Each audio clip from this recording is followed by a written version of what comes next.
para mí es muy importante poder dar sentido a mi trabajo y en este caso pues apoyar al colectivo que es el colectivo freelance y entrar pues en lo que se llama, ¿no?, el nuevo orden laboral.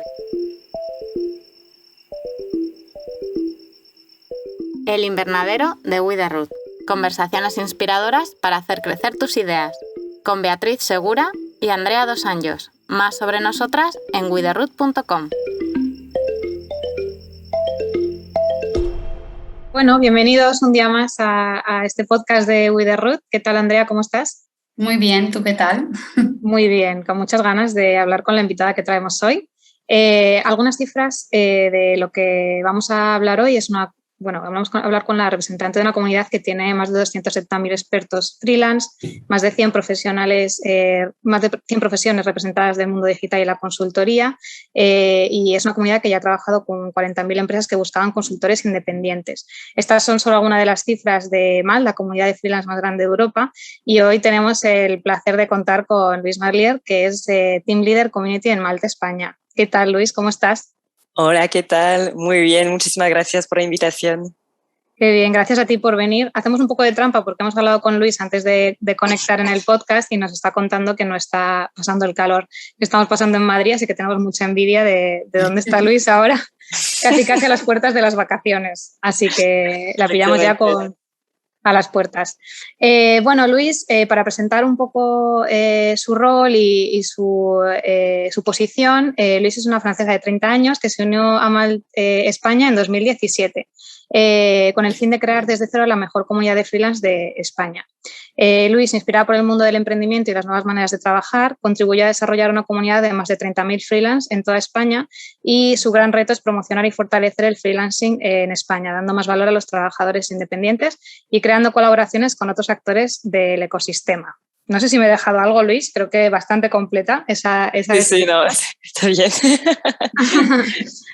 Siempre nos gusta abrir un poco la entrevista con una pregunta que siempre le hacemos a los invitados y es un poco que compartas pues, algo que te haya inspirado últimamente, que puede ser una actividad, una persona, un libro, una canción y algo que puedas recomendar que te haya inspirado a la hora de trabajar o en tu vida. Pues claro, pues ahí nada, a esta altura del año os digo, no es nada profundo ni muy profesional. Hace poco fui a un cine de verano en Madrid que me encanta y vi, a lo mejor ya la habéis visto, la película Otra Ronda con el actor Mads Mikkelsen.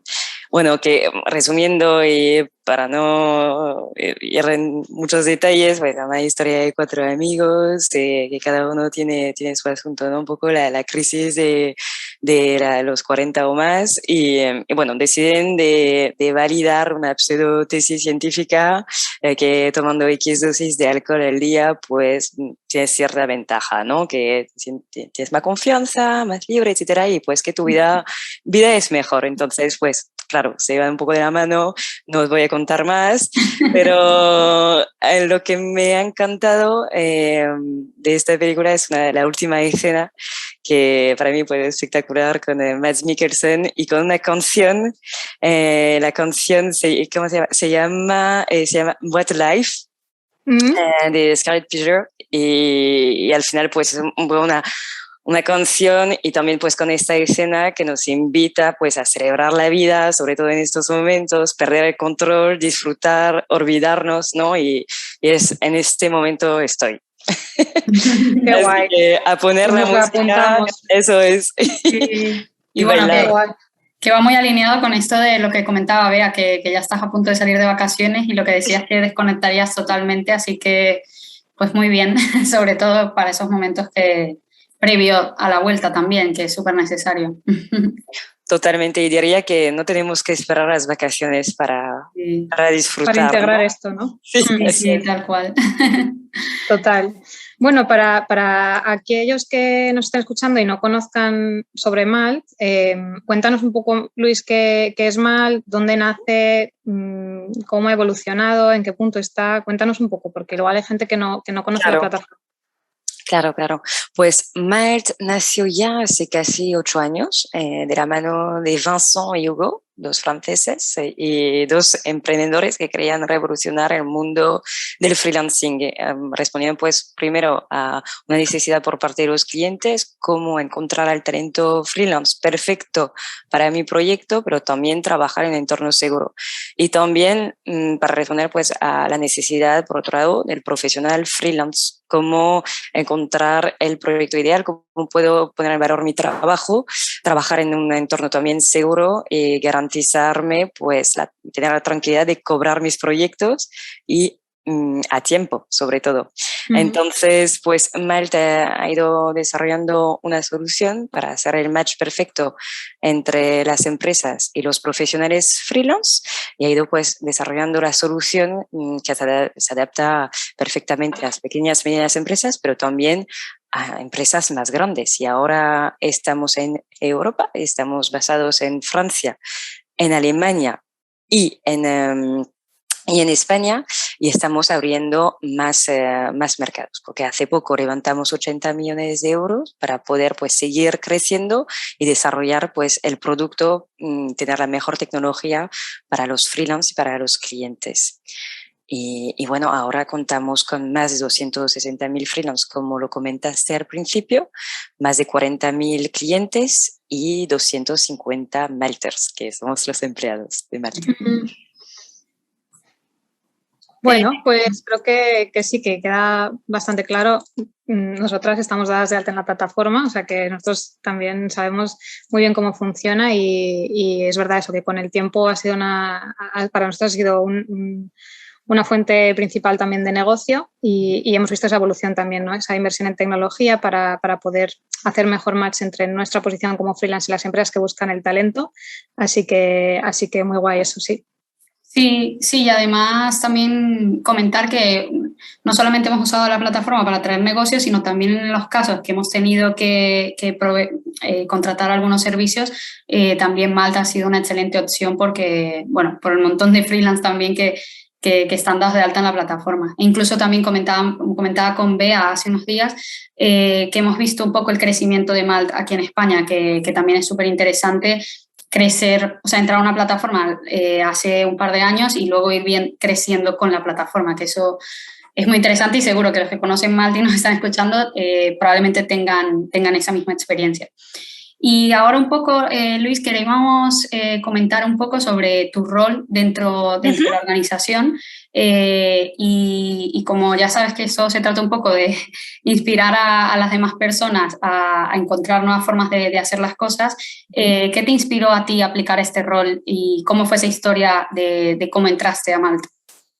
Bueno, pues además es como un poco una anécdota porque no apliqué a ningún rol. Ok. Pues muy bien también.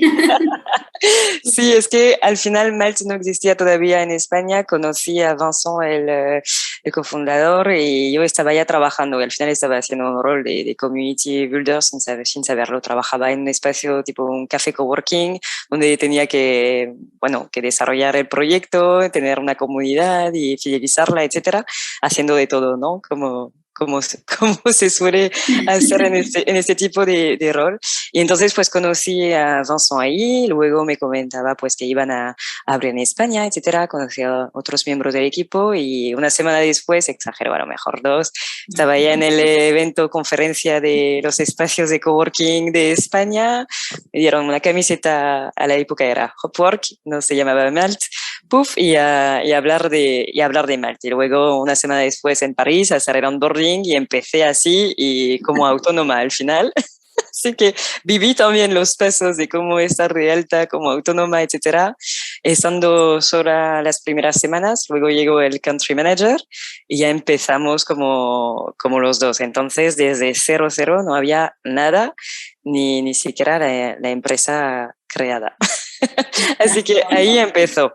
Y os diría que lo que también, porque he ido en este proyecto y bueno, porque pues me gusta también la aventura y también porque tiene sentido y para mí es muy importante poder dar sentido a mi trabajo y en este caso pues apoyar al colectivo que es el colectivo freelance y entrar pues en lo que se llama, ¿no? El nuevo orden laboral y hacer que los profesionales freelance tengan un acceso a proyectos en un entorno más seguro para trabajar porque han decidido otro modelo de trabajo que no es lo convencional, que tiende a hacerlo, pero ahora sigue siendo algo que no es común. Claro. Sí, imagínate, bueno, un crecimiento de más de 30.000 freelance o sea, que debes estar súper orgullosa de pasar como todos estos años también dentro de ese rol. Y para la gente que nos está escuchando, que no está familiarizada con este tipo de roles, ¿qué hace un responsable de comunidad y por qué crees que es importante dentro de una organización como lo que es Malta? Pues buena pregunta, porque bueno, al final como responsable de la comunidad yo estoy en España, entonces pues tengo que alinear los objetivos y la estrategia con la responsable global, ¿vale? De la comunidad entre España, Francia y España y Alemania de momento, perdona. Y bueno, para adaptar pues sí a nuestras necesidades locales, ¿no?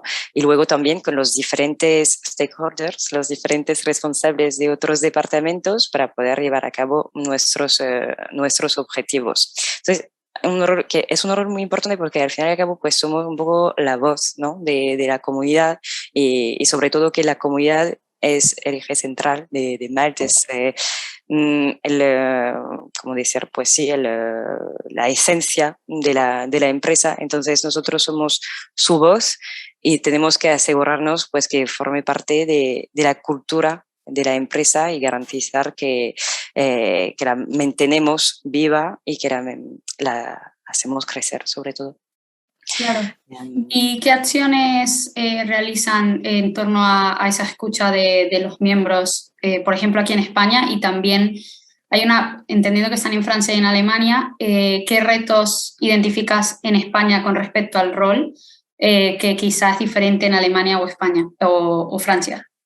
Sí, más allá del rol, al final es también toda la cuestión del freelancing, que el mercado no es el mismo en Francia, en Alemania y aquí en España lo vi ya crecer de los últimos años, pero esto es también un reto, un poco el challenge de hacer como dar valor al freelancer aquí en España como una profesión real, que no es una persona que hace como dos o tres tareas para cerrar el mes y tener un dinero extra como podemos tener cuando somos estudiantes, por ejemplo, haciendo un dinerillo más al final de la semana, por ejemplo, de hacer entender que el freelance es una profesión de verdad, que son expertos y que cuesta todavía entender que no es una profesión precaria.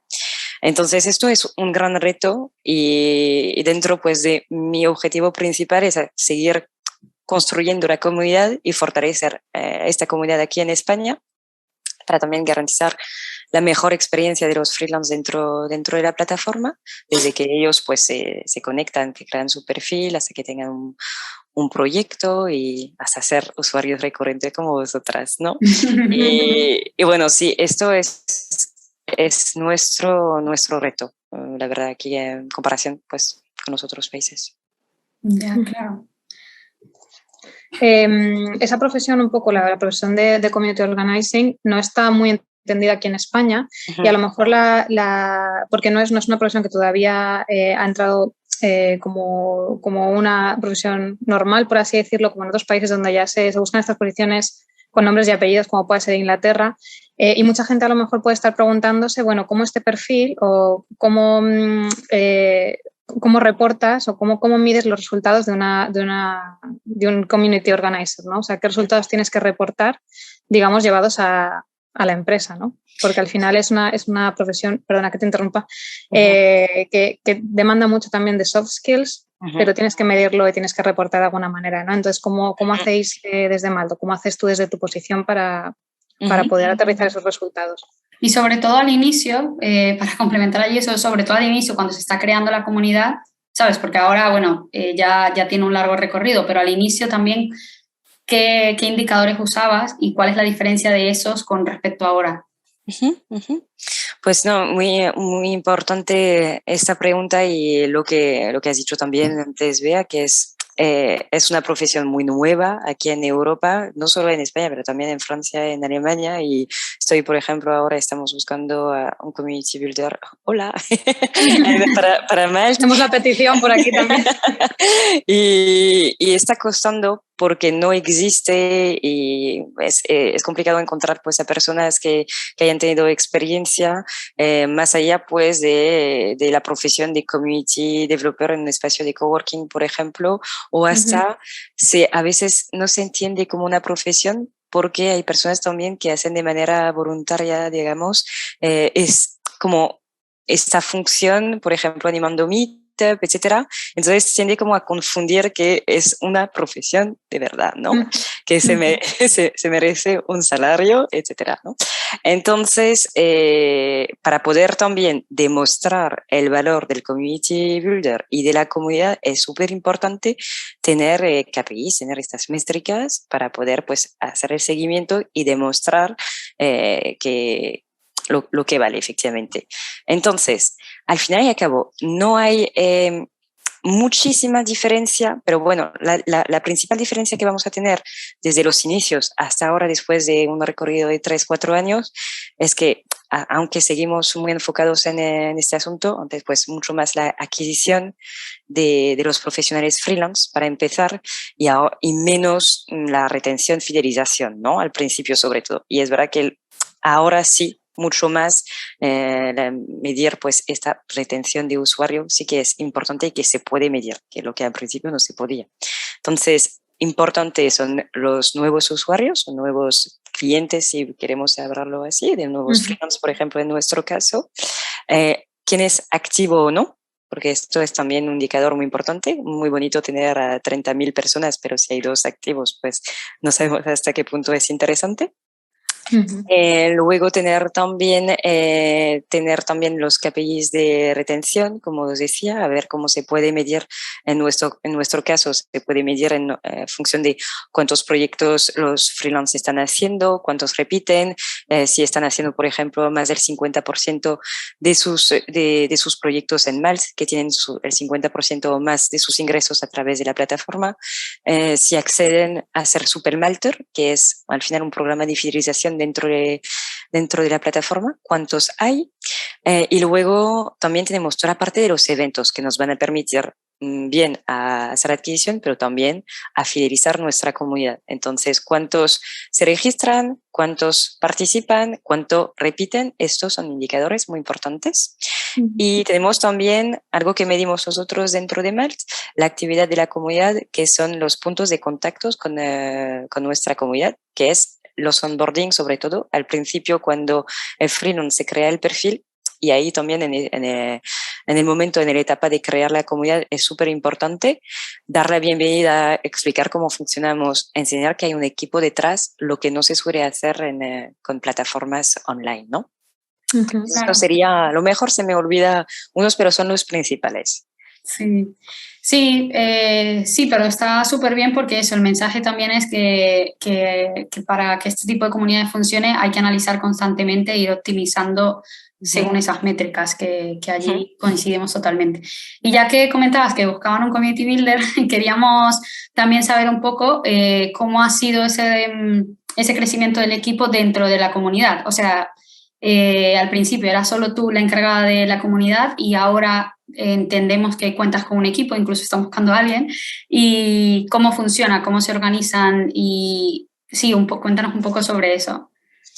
Es verdad que al principio pues éramos más también, luego empecé algunos meses sola, pero luego sí que han apostado ya directamente por tener pues un equipo, ¿no? Para la comunidad. Entonces esto es bueno. Ahora somos 3 buscando una cuarta persona y entonces cómo nos organizamos, principalmente nos dividimos por portfolio, es decir que tenemos por ejemplo a mi compañera Marta, que ella se va a encargar más pues de la comunidad de freelance tech en frontend, por ejemplo. Ella pues tiene que hacer crecer al final su comunidad, garantizar pues toda la experiencia que van a tener dentro de Malt, asegurarse que van a encontrar un proyecto, trabajando muy de cerca también con otros equipos, como el equipo de sourcing, que son ellos que se encargan de tener el brief, ¿no?, de la empresa y de hacer el match también con las empresas y con los perfiles cuando son demandas un poco más complejas, y también con el equipo de ventas para saber cuáles son los proyectos que tenemos entre mano.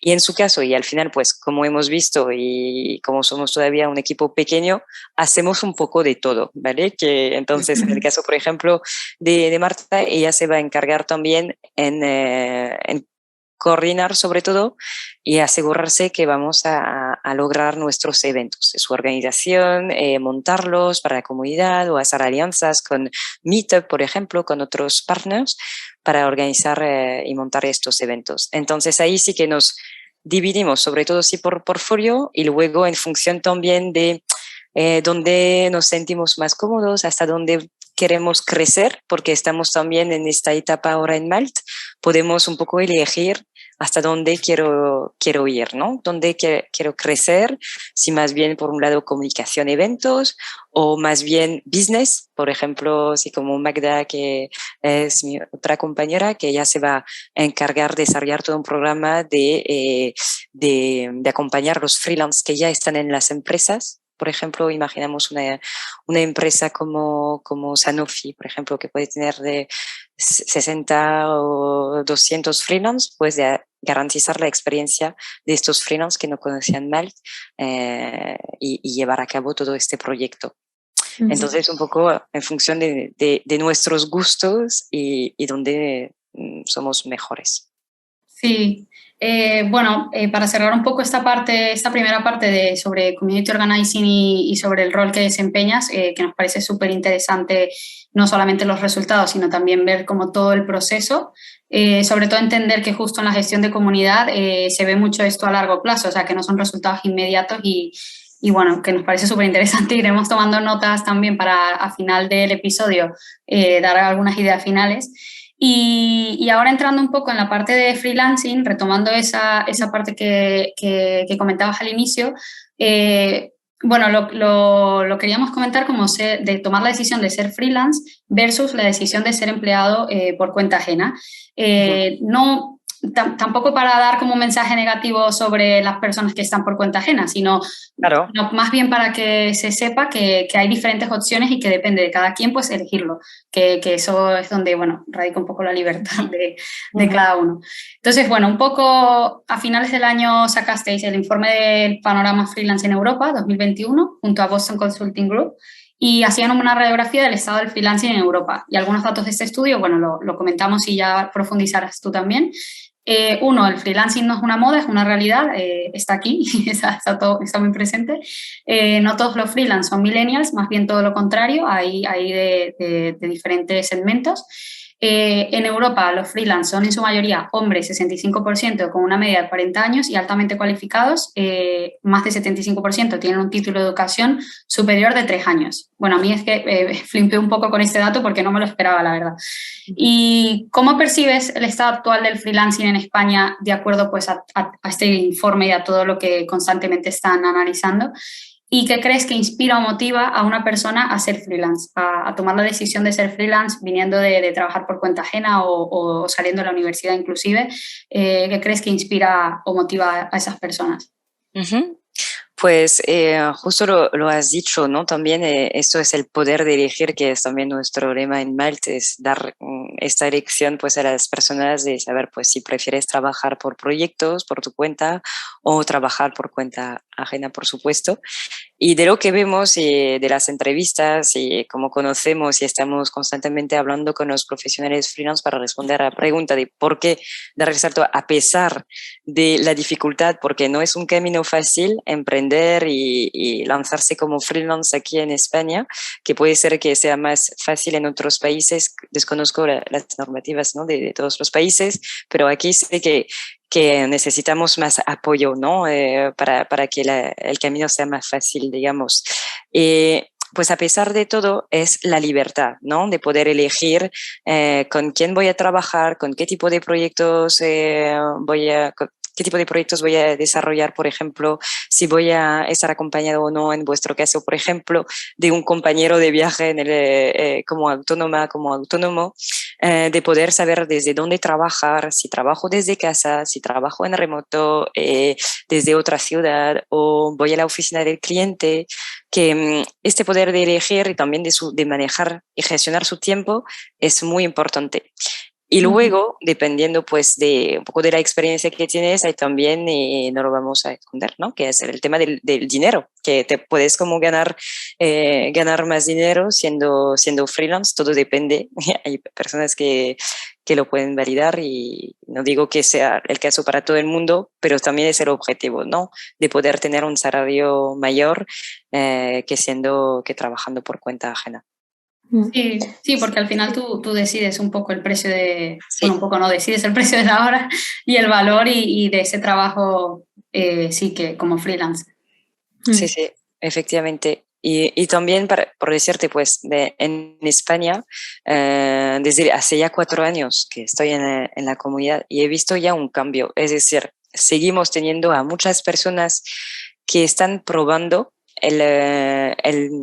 el mundo freelancing, que todavía no tienen la documentación legal. Siempre se espera, ¿no?, a tener un proyecto para subir la documentación, para ya hacer este trámite, dar este paso concreto, digamos, muy formal y legal, pero cada vez más nos encontramos con ya autónomos, gente que ya está de alta como autónomo, freelance, con experiencia, etcétera, dentro del sector, y eso es un cambio que al principio no lo veía, y sí que era como también hasta los profesionales lo que están buscando. Seguimos teniendo profesionales que buscan proyectos esporádicos o compaginando varios proyectos, pero también a personas que están ya buscando proyectos a medio y largo plazo, con un gran reto, con grandes empresas.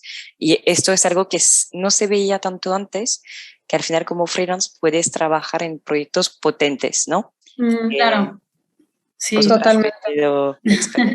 Por eso, sí, iba justo a linkarlo con la siguiente pregunta, porque mucha gente puede preguntarse, oye, pero bueno, esto de ser freelance, ¿se puede vivir bien económicamente? Que es un poco también linkado con lo que hablábamos al principio de la conversación, que como se entiende que el freelancing, tú estás dedicada a un poco cambiar la mentalidad y educar que el freelancing es una realidad, que no es un trabajo esporádico, era la siguiente pregunta, ¿no? O sea, ¿se puede vivir económicamente hablando bien siendo freelance? Cuéntanos, porque sí que tienes casos, hay casos en la comunidad que reciben la mayoría de los ingresos a través de la plataforma, o sea que... Efectivamente, y luego, como habéis comentado, tú pones tu precio, tú pones tu tarifa, y estamos apoyando también mucho a la comunidad a dar valor a su trabajo, porque resulta que hay muchos que para empezar quieren rebajar, ¿no? Y de estar ahí como un precio muy, muy, muy bajo, cuando no es la buena estrategia, porque al final tienes que poner en valor desde ya tu trabajo, y tenemos, por ejemplo, un freelance, un desarrollador móvil, está haciendo casi el 100% de sus proyectos a través de Malt y triplicó sus ingresos en un año. Él es verdad que al final y al cabo decimos el poder de elegir, etcétera, y en su caso creo que él trabaja más, que no sé si os pasa también que a veces es difícil ponerse límites, y entonces claro, trabajas más, entonces tienes más ingresos, pero a lo mejor pues es así, te das como el reto durante un año y luego rebaja un poco, montas un equipo, delegas, etcétera. Entonces en este caso sí, y tenemos ya varios ejemplos dentro de la comunidad que han ido creciendo, hasta se ve también cuando das el paso y que creas una SL, ¿no? Porque ya se justifique pues tus ingresos, no puedes como seguir estando de alta como autónomo. Y se ve más todavía en Alemania o en Francia, por ejemplo, o en otros países como Holanda, donde ahí pues es muy normal, digamos, ser freelance. Y cada vez más veo que aquí sí se puede vivir, y estamos haciendo un gran trabajo también de educación, no tan solo para los freelance, pero también para los clientes. Totalmente. Es importante. Total. Y en eso, o sea, comentabas, bueno, que ya es una realidad también que trabajáis con empresas, con grandes corporaciones, Sí. que también es un cambio, ¿no? Y bueno, conocemos de primera mano porque hemos cerrado un proyecto con vosotros en 2020 con una de estas grandes corporaciones. Y queríamos preguntarte un poco también para que la gente que nos está escuchando un poco aterrice de qué tipo de corporaciones estamos hablando, no sé si puedes dar algún nombre o si algún grupo empresarial para que puedan aterrizar que un freelance, como comentabas, puede, con un proyecto que puede ser un proyecto de emprendimiento donde quieres cambiar o quieres comenzar como consultor, etcétera, puedes llegar a acceder a trabajar con empresas o dentro de proyectos integrado con otros freelance en grandes corporaciones, ¿no? Claro, pues justo y cada vez más tenemos demanda por parte de estas grandes corporaciones. Trabajamos con todo tipo de sectores y justo, pues no sé, este año que ha sido el año un poco de la salud, pues sabemos que empresas como dentro del sector farmacéutico pues están con una gran demanda de perfiles de talento y estamos trabajando con Sanofi, estamos trabajando con Pfizer, por ejemplo, donde sí se requiere perfiles, por ejemplo, de marketing, de comunicación, con mucha experiencia. Lo que pasa en este tipo de empresa, por ejemplo, buscan también a profesionales que hayan tenido experiencia dentro de su sector. Igualmente trabajamos con grandes empresas como Alcampo, como Mango, como Bacardi, o sea, de profesionales dentro del sector tech para desarrollar sus proyectos, pero también muchos proyectos también dentro de comunicación, marketing, Scrum Master también, Agile Coach, Project Manager, y estos son proyectos a medio largo plazo, suelen tener presupuestos interesantes y es verdad que sí, es una dedicación full time. Ahora la mayoría de los proyectos se hacen en remoto, de hecho la gran parte de las grandes empresas no han vuelto en la oficina o poco a poco, veremos en septiembre, pero también esto ha sido un gran cambio con la pandemia, es abrirse, ¿no?, al modelo 100% remoto. Y esto ayuda también para poder hacer el match, ¿no?, con los profesionales freelance y no estar como de 9 a 6 en la oficina a las afueras de Madrid, que resulta ser complicado a veces. Claro, sí, 100%. Sí. Comentabas eso, que uno de los perfiles más demandados también para estas grandes corporaciones eran perfiles techie, perfiles de data y quería preguntarle también, porque puede ser que haya muchas personas que están decidiendo entrar en el mundo del freelancing o quieren comenzar a ser autónomo, pero no tienen este perfil, ¿no? Entonces todos sabemos que este perfil está muy demandado por el mundo en el que vivimos, pero quería preguntarte, ¿no? O sea, ¿hay esperanza para todos los que no somos ni data scientist, ni machine learning especialistas, ni tenemos ese tipo de perfil? O sea, hay otras profesiones y otros sectores que están demandando perfiles que pueden no ser tan tecnológicos, por así decirlo. Sí, hay esperanza. Hay esperanza. Sí. No, por supuesto, es verdad que hay una escasez dentro del sector digital, tecnológico, y hay mucha demanda porque, sobre todo este año, las empresas han ido acelerando, se han transformado ya a nivel digital y entonces necesitan perfiles también dentro del sector de cloud, etcétera, poder alcanzar, ¿no?, sus objetivos y sus retos a nivel digital, pero se necesita, y sobre todo también desde este año, antes no teníamos tanta demanda, pero ahora hay personas también por tema de la crisis también han perdido su trabajo, pues y han visto una oportunidad de lanzarse como freelance. Y si las empresas antes solían trabajar con agencias o con grandes empresas de consulting, ahora van a trabajar también directamente con los freelance. Y hablamos, por ejemplo, de expertos en finanzas, que antes no solíamos tener este tipo de demanda. Un director financiero, por ejemplo. Tenemos también dentro, por supuesto, del sector de la comunicación, director de comunicación, de marketing, también recursos humanos se está buscando. Y todo lo que es, por supuesto, pues el design, UX, UI, sí que se sigue buscando, ¿no? Pero sí, y cada vez como nuevas profesiones que antes no teníamos, ni siquiera tenemos todavía las categorías, creo, dentro de marketing. Claro, porque forma parte de este crecimiento, ¿no? Y de esos 4 años de trabajo que hay en las espaldas, que están viendo ahora los frutos, ¿no? De toda esa evolución de haber estado, pues eso, educando y un poco atrayendo a personas con diferentes perfiles a nutrir la plataforma. O sea, que ahora es cuando se están viendo como que está evolucionando esa parte también. Totalmente. Sí, lo que comentabas también de todo el impacto que tuvo la pandemia, bueno, que está teniendo la pandemia en demostrar que el trabajo remoto en este tipo de perfiles, no solo los tecnológicos, también es posible y funciona perfectamente. Y bueno, un poco para cerrar esta segunda parte, te queríamos preguntar cómo ves los próximos 2 años del freelancing en España y del rol de Malt en estos próximos 2 años. ¿Cómo lo ves? Pues yo espero y creo de verdad que ya se va a considerar el freelance como una profesión, ¿no? Y no solo porque no has tenido la elección, porque has tenido una dificultad o has vivido una crisis, pero también que directamente vas a elegir este camino y cada vez más vamos a ver profesionales freelance y también cada vez más clientes que van a contactar con freelance. No digo por reemplazar de su plantilla, pero no, de ir a por un camino pues híbrido, de compaginar cuando tienen pico de trabajo o tener acceso a un talento muy difícil de tener para desarrollar su proyecto, pues va a ser clave para ellos. Y al final, pues ahora hoy en día es tan difícil retener el talento, vamos todo acelerado, ¿no? Entonces, cada vez más habrá más freelance y las empresas no tendrán elección que de conectar directamente con ellos para desarrollar sus proyectos. Sí, bueno, una conclusión bastante esperanzadora, esperemos también y creemos también que seguramente va a ser así. Y ya para ir un poco a la parte final y concluir pues todo esto tan interesante que nos has venido contando y mil gracias de nuevo por acceder a hablar con nosotras y compartir todo este contenido. Bueno, creo que una de las primeras conclusiones es la que acabas de dar, o sea que creo que esa va como top de cómo se ve el futuro en los próximos 2 años. Y luego no sé, Bea, si por ejemplo también podrías comentar tú alguna de las conclusiones de la primera parte, si les parece hacemos una cada una y ya vamos cerrando.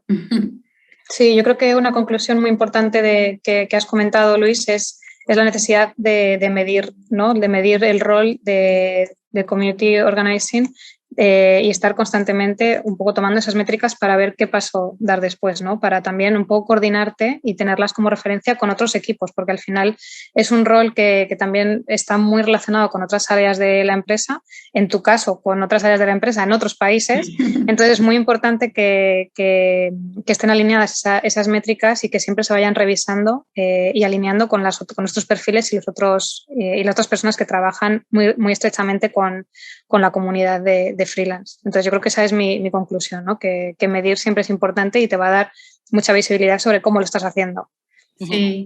Sí, Luis, no sé si quieres comentar alguna idea, otra idea final con lo que quieres que se quede la gente que escucha este episodio, si se te ocurre alguna. Pues a vista concluyó bastante bien. También es como deciros que algo que a mí me inspira también, porque en Estados Unidos este rol, esta profesión existe, entonces existe también canales interesantes para inspirarnos. Hay uno que se llama CMX, a lo mejor lo conocéis, y tiene buena fuente pues de contenido y es en inglés, pero bueno, está bastante bien y justo hicieron un report este año y da también mucha esperanza para la profesión porque cada vez más las empresas ven un valor dentro de la profesión del community manager, community builder como una profesión clave para su negocio y también apoyar y fomentar la diversidad, ¿no? Que nosotros pues desde la comunidad podamos apoyar, por ejemplo, en nuestro caso en Malt, el colectivo freelance y llevar pues su necesidad hasta políticas públicas. Y esto es el reto de mañana, ¿no? Sí, sí. Sí, que estamos al tanto no solo de esto, sino también de cómo se está moviendo todo esto alrededor del mundo o en países eso, como Estados Unidos y UK. Y bueno, hemos escogido un sector un poco, un reto incluso para nosotras porque son 2 áreas que reivindicamos y que tratamos de darle valor, ¿no? Tanto la profesión de Community Organizing o Community Building y la profesión o el estilo más bien de vida y de trabajo que puede ser freelancing, así que allí bueno, estamos súper alineadas y bueno, agradecemos mucho nuevamente por la conversación. Y una idea final, yo creo que ya con esto cerramos, si les parece, que también me queda sobre, o sea, uno, lo que decías al comienzo, de que entraste a Malt justo para darle sentido y como, sí, a alinear ese propósito con el rol que ibas a desempeñar. Y creo que esto, sobre todo, puede inspirar mucho a aquella persona que esté pensándose si ser freelance o pasar este modelo de trabajo y estilo de vida. Creo que eso es sumamente importante, ¿no? Reflexionar sobre si hace sentido según pues, nuestro propósito, nuestros intereses, nuestras motivaciones, y creo que allí pues, encontraremos la respuesta o por lo menos se hará mucho más sencillo y más fácil la respuesta. Totalmente. Bueno, pues lo dejamos aquí, si os parece. Muchísimas gracias, Luis, por estar este ratito con nosotras. Y nada, nos vemos en la próxima. Muchas gracias. Hasta luego. Hasta luego. Si te ha gustado este podcast, compártelo. Te invitamos a que nos sigas en redes sociales y te suscribas a cualquiera de nuestras plataformas para no perderte ningún episodio.